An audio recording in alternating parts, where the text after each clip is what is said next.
Hello y'all, welcome to Creations by Angela Awesome. Yes, I'm sorry, I'm moving my hot chocolate. So y'all won't have to stare at a thing of hot chocolate. But I'm right here working on a prayer blanket slash blanket.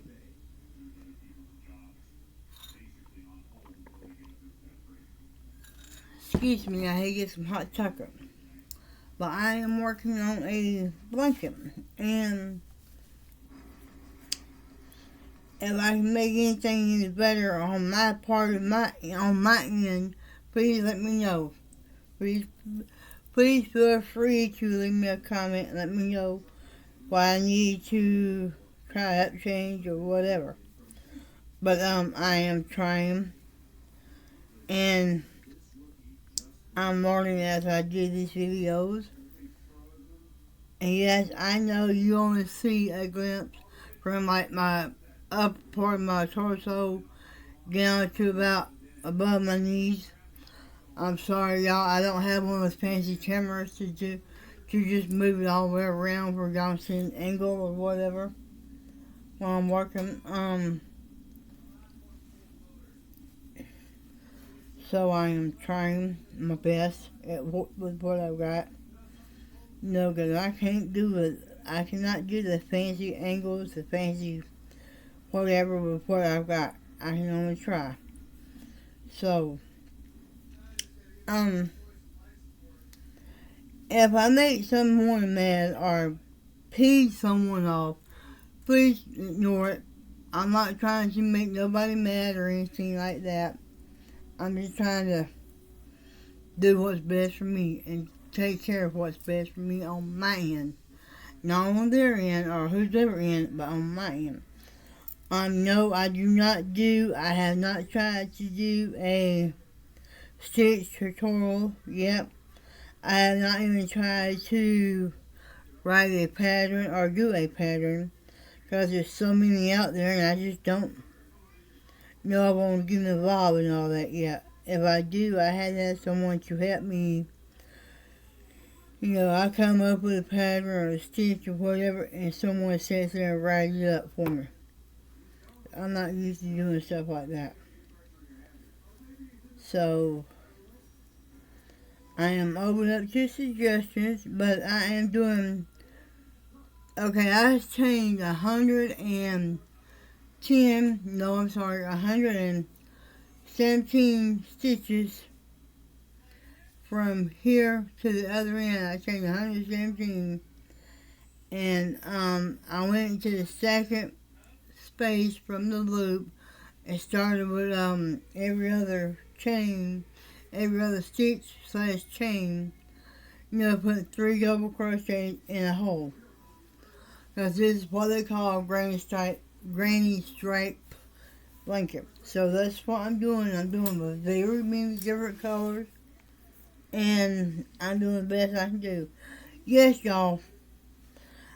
This is the way I do my yarn. I don't have a big enough space in my office slash craft room for me to have a table where I can be able to sit there like some people does and sit there and crochet on the table. I had to use my lap because I'm handicapped and I'm paralyzed, so I had to do what's best for me. Not what is best for everybody else, but what is best for me. This is the reason why this is the way I learned how to crochet the second time. So the crochet is not my first rodeo. I crocheted many years ago. My mother taught me how to crochet. Well, my mother and my stepdad taught me how to crochet, and the way they taught me how to crochet was, with both hands, which I did use my hands until I had a stroke. Then after I had my stroke, I wanted to crochet again. I wanted to start back crocheting, so I'd be able to have me something to do. I can make blankets for my kids if I want to. If I wanted to when I was younger, I could do different things for my kids. And I did that. And when I had my stroke, I got married years ago. God rest my husband. But when I got married years ago, he had told me you can't crochet. You can be able to crochet. I'm like, he said, it takes both hands. I said, I'll be able to crochet, just watch. So I showed him that I crochet. When my kids was home from school, like after school hours, after they did their work, they'll come over and check on me and see what I was doing. And I asked them to sit in my lap and be my hand, be my left hand.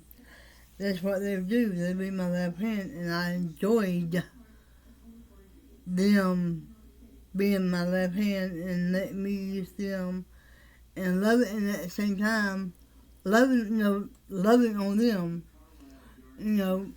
spending time one-on-one, because I have about 6 kids, so I spend time one-on-one, and each of my kids got a turn to sit in my lap and have me crochet. And when I was in school, I had learned how to do this. My husband was like, you mean you really going to crochet? I'm like, yeah, because what else can I do? At least I'm making stuff, getting stuff done. I didn't know you crochet like that. I said, you don't never put nothing past a handicapped person. They can do things with one hand just as good as a person can with two hands. Do not, I cannot stand when somebody knocks a handicapped person down. Cause that just gets my gourd, and it fires me up quicker than all the head out. Knock down while a handicap's doing things that she or he or whichever one can do, and as good as they can try to do it, do not knock nobody down. They don't need to be knocked down, they need to be lifted up. And my husband wasn't trying to knock me down, he was trying to see which way I was going, see how I was doing things. Like I tell everybody, you don't knock a handicapped person down, because one day that's going to come back and get you. And when it does, I don't want nobody to holler and say, well, you did this, or well, you done that. I ain't doing nothing. I was brought up to believe you not knock a handicapped person down, no matter what the situation is. Anyway, thank you for joining Creations by Angela. Awesome. I'm your host, Angela. Thank you for joining me.